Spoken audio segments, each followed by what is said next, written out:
Hello friends, धूले education academy में आपका मैं एक बार फिर स्वागत करता हूं। जिस तरह से मैंने आपको पिछले 2 वीडियोस में आपको हिंदी वर्णमाला जो आपका कंसोनेंट जो व्यंजन है उनको किस तरह से संकेत लिपि में लिखते हैं उसके बारे में बताया था।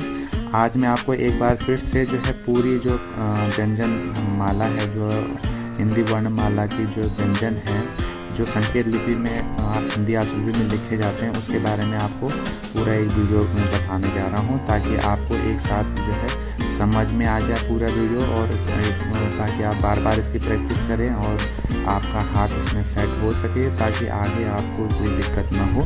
तो मैं आप शुरू करता हूँ आपका क वर्ग से। तो क वर्ग जो मैंने पिछले वीडियो में भी आपको बताया था कि हम क जो लिखते हैं एक हल्का सा लाइन, इसके ऊपर हम इसको हल्के डैश से लिखते हैं। ऐसे ही ख जो है हम इसको हल्का सा लिखते हैं ऑन दी लाइन, और इसको जो है बीच से एक डैश लगा देते हैं, तो ये हमारा ख कहलाता है।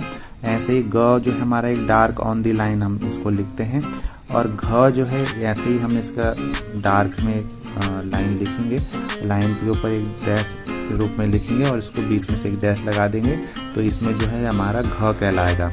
ऐसे ही दोस्तों ड जो था हमने आपको पीछे बताया था कि ड किस तरह से लिखा जाता है, तो ये भी ड जो है हमारा ण की तरह ही हम इसका प्रयोग करते हैं। हमारा जो है ड इस तरह से ही लिखा जाता है, ये ण ही उसमें आता है, हल्के उसमें आप डार्क उसमें लिख सकते हैं। तो आपको जो ये क वर्ग लिखा जाएगा ये ऑन दी लाइन आपका आएगा, या इसको कहते हैं पैरेलल लाइन, आप कह सकते हैं कि पैरेलल लाइन पे ही ये लिखे जाते हैं। तो क आपका दोस्तों ये ऑन दी लाइन हो गया। इसमें ख हमने ऑन दी लाइन में लिखा है कि इसमें बीच में डैश लगा दिया तो ख हो गया। ऐसे ही ग हो गया, ग की तरह हमने एक डार्क लाइन लिखी है, घ लिखा, इसके ऊपर एक डैश लगाया तो इसमें घ बन गया। ड हमारा ये इस तरह से न की तरह ही हम इसको डार्क में लिख देंगे, हल्का डार्क में, तो ड हो जाएगा। तो जो जैसे कि आपको उच्चारण से पता चल रहा है क यानी हल्का आवाज साउंड हो रही है, तो क यानी क हल्का, तो ये हल्का हम करेंगे इसको, ख भी हल्का हो गया। ग एक भारी साउंड से आपको महसूस हो रहा होगा, तो ऐसे इसको हम डार्क से लिखते हैं ग घ ड, तो ये जो है भारी हो रहे हैं, तो इसमें इस तरह से हम लिखेंगे। इसी तरीके से आप हमारा आता है च वर्ग, दूसरा होता है च वर्ग। च वर्ग में हम च का भी हम इसी तरीके से प्रयोग करेंगे। च हमारा ऊपर से नीचे यानी दाएं से बाईं तरफ जो हम इसको ऑन द लाइन लिखेंगे, हल्के ये लिखा जाएगा च। और इसी तरह से छ दाएं से बाएं ऑन द लाइन आएगा और बीच में एक डैश लगा देंगे तो छ हो जाएगा। ऐसे ज भारी साउंड आ रहा है तो इसमें डार्क आएगा, और ये दाएं से बाएं तरफ, और झ जो है इसी में इस तरह से हम कर देंगे सर, तो इसमें ये डैश लगाएंगे बीच से, तो ये हमारा झ कहलाएगा। और न उसी तरीके से होगा, ये हल्का एंड न की तरह आता है, न की तरह ही। और इसके बाद दोस्तों जो है हमारा ट वर्ग आता है। ट वर्ग में हम जो है ऊपर से नीचे सीधी लाइन हम खींचेंगे इसको हल्के से, और इसी में हमारा ठ भी इसी तरह से आएगा।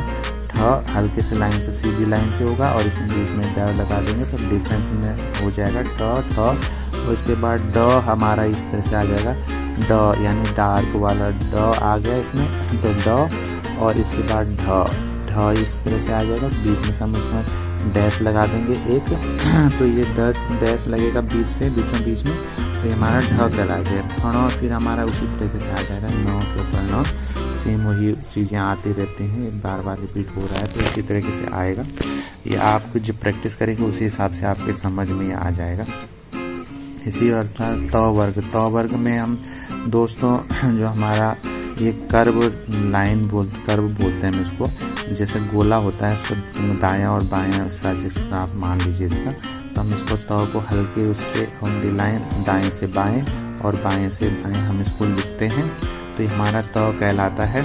और इसी तरह से थ जो है हमारा दाएं से बाएं हम उसको सेम त की तरह ही लिखेंगे, लेकिन इसमें बीच से हम इसमें एक डैश लगा देंगे, तो ये हमारा थ कहलाएगा। इसी तरीके से द हमारा भारी साउंड सा हमें महसूस हो, तो दोस्तों जैसे त और थ में आपको डिफरेंस पता चल चुका होगा, तो इसी तरीके से हम द और ध में आपको डिफरेंस बताते हैं। द जो है हमारा एक भारी साउंड हमें महसूस हो रहा है, तो ये भी जो है ध जो है हमारा दाएं से और बाएं ऑन द लाइन हम इसको लिखेंगे। एक गाढ़ी लाइन से हम दाएं बायां जो है कर्व की तरह हम इसको लिखेंगे। इसी तरह से ध में जो है हम इसको डार्क लाइन से ही हम जो है गोले के दाएं और बाएं हिस्सा होता है, उसी तरह दाएं और बाएं तरफ से हम इसको लिखेंगे और इसमें जो है बीच से एक डैश लगा देंगे दोनों तरफ से, तो ये हमारा ध कहलाएगा। इसी तरह से न जो है हमारा दोस्तों त थ द न, तो हम न जो है हम इस तरह से लिखेंगे इसको ऑन द लाइन, तो ये हमारा न कहलाता है।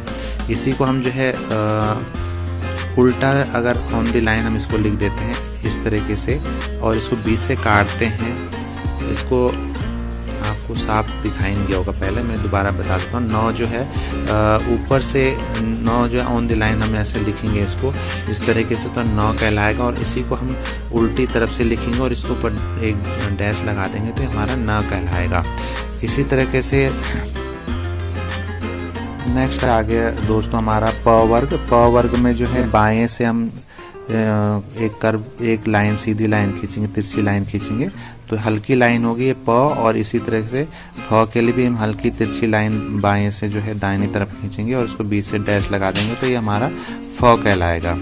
ऐसे ही ब जो है हमारा, जैसे कि उच्चारण से पता चल रहा है कि भारे आवाज़ हमें महसूस हो रही है, तो इसको हम भ जो है लिखेंगे ब, तो ब ऑन द लाइन एक डार्क लाइन होगी और ऐसे ही भ हमारी जो है एक डार्क लाइन होगी और बीच से हम इसको काट देंगे तो हमारा भ कहलाएगा।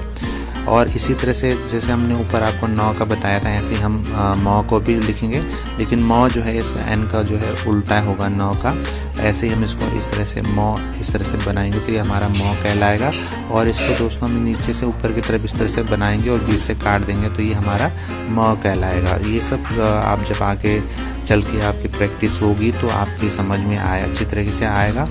और जैसे हम अपनी स्पीड बढ़ाएंगे तो वहाँ पे जिस तरह से हमें आसानी होती है हम उस तरह से इसको लिखते हैं ताकि हम तेज़ी से अपनी स्पीड बढ़ा सकें।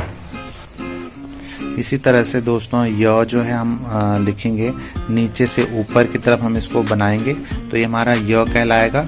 र हमारा दोस्तों नीचे से ऊपर की तरफ एक सीधी लाइन तिरछी लाइन हमारी जाएगी बाएं से दाहिनी तरफ, ये 30 डिग्री एंगल की तरफ आपकी जाएगी। और इसी तरह से हम इसको नीचे की तरफ भी लेते हैं, हल्की कर्व लाइन तिरछी लाइन जो होती है हमारी, तो ये र हमारा कहलाता है नीचे से ऊपर, ऊपर से नीचे। ऐसे ही दोस्तों ल भी हमारा जो है नीचे से ऊपर की तरफ इस तरह से लिखा जाता है और ऊपर से नीचे की तरफ भी हम इसको ऐसे करके लिखते हैं। तो ये हमारे प्रैक्टिस के ऊपर है कि हम किस तरह से इसकी प्रैक्टिस करते हैं और कहाँ पे हमें सुविधा हो रही है कर्व की ताकि हमारी स्पीड बढ़े, तो उसी के अनुसार हमारे लॉ का प्रयोग हम करते हैं, वो नीचे से ऊपर और ऊपर से नीचे की तरफ। ऐसे ही दोस्तों वो हमारा लिखा जाता है, य का जस्ट उल्टा हो जाता है ये, और नीचे से ऊपर की तरफ हम इसको संकेत के रूप में इस तरह से प्रदर्शित करेंगे। जैसा कि दोस्तों मैंने पिछले वीडियो में आपको बताया था स के बारे में, जिसमें मैंने जो है ये वाला स जो हमारा र वाला स था उसी को मैंने बताया था इस तरह से स दाएं से बाएं और इस तरह से हम लिखते हैं। लेकिन जो है दोस्तों अपनी सुविधा के अनुसार आप किस तरह से डिफरेंस इनमें वो करें, तो आप जो है ये इस वाले स को आप बाएं से दाएं की तरफ आप इस तरह से लिख सकते हैं, और स ये वाला ये दो स जो है आप इसको जो है इन दोनों सौ को आप इस तरह से दाएं से बाएं की तरफ आप प्रैक्टिस कर सकते हैं ताकि आप इन दोनों में कन्फ्यूजन ना रहे आप लोगों को, और इस तरह से आप इसकी प्रैक्टिस कीजिए जैसे आपको सुविधाजनक रहता है। चाहे तो आप तीनों सौ को इस तरह से दाएं और बाएं अपनी सुविधा के अनुसार लिख लीजिए, इन दोनों को आप अपने अपने संविधान के अनुसार जैसे उचित लगता है आप उससे कर सकते हैं। तो ये कहूँगा आपको दाएं और बाएं सौ को इस तरह से करिए और उच्चारण के अनुसार ही आप इसमें डिफरेंस समझिएगा। और लास्ट व्यंजन इसमें जो है ह है, तो इस ह को हम नीचे से ऊपर और ऊपर से नीचे दोनों तरीके से लिखते हैं। तो दोस्तों आज के लिए इस वीडियो में इतना ही। है। और इसके लिए आप देखने के लिए आपका बहुत बहुत धन्यवाद। और आपको इसको ये वीडियो अच्छा लगे तो आप इसको शेयर कीजिएगा अपने दोस्तों के साथ में, और चैनल को आप सब्सक्राइब कीजिएगा ताकि आपके पास जो मेरा नेक्स्ट वीडियो आए तो आपके पास जो है इसका मैसेज भी आए, और आप इसकी जो बेल है इसको बेल को भी ऑन कर दीजिएगा ताकि आपके पास जो भी मैं नए वीडियो बनाऊं तो आपके पास उसका मैसेज पहुंच सके। धन्यवाद।